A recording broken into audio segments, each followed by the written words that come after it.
I don't know what's gonna happen here, but this hill we got to go up it's not real. It's you can see the log jam up there on the hill, and it's either that and two more obstacles and about an hour out of here, winching and pulling and stuff like that, or we have to do another 3 hours back the way we just came.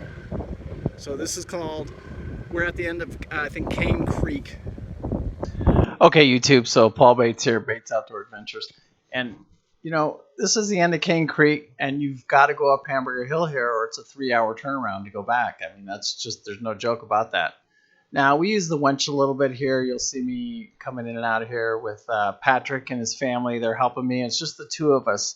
A lot of these were bigger groups, and the guys would stand beside the cars, because there's a couple areas. I mean, you look to the left here in a minute here, you're going to see it's like a 300-foot drop, and you go down that thing, you're done. So I didn't need it for the car. It was basically balance.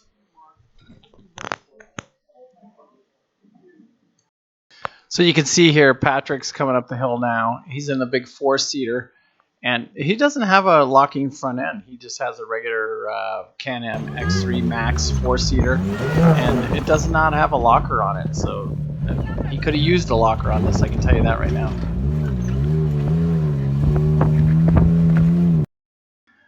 Again, here we're going to bust out the winch here in a second, and it's basically just for balance. That's all it is because you've got to come around this rock over here. And you can see right here, like I said, it's literally a big drop down here. So I got through it. Patrick helped me out, and here we go now. When you look to the left here, I mean, that's a 300-foot drop. It literally. It's hard to describe right now, but this trail is unbelievable. We're right on the side of a cliff, and we're having to winch and pull and do whatever we can to get around some of these obstacles on this cliffside here. It's the only way out of the trail right now. It's either that or a 3-hour ride back, and it wasn't much more pleasant going back, I can tell you that right now. A little nervous. So you guys can see how straight down that is right there.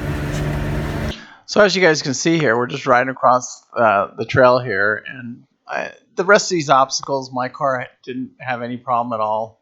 The 4-seater, we just literally just high centered on a couple of these last couple obstacles. They weren't that bad, but you know, there's no room for error here. I mean, that left side right there, that's just a sheer cliff going down. And here we go. Here we're getting ready to come up to one of the last obstacles. This is the last big obstacle right here. It posed no real challenge right here. You can see me going right up it. I don't need any help at all. No cable, no nothing. And then we have to stop here, and this is just unreal. This is Patrick coming up right unreal. now.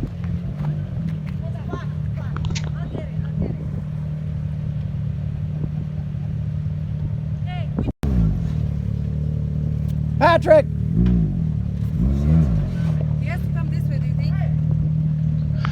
So we got to help Patrick here, right here. We pull up here and we just kind of back up to him, and he just needs literally like 4 inches just to get him up the little hill there.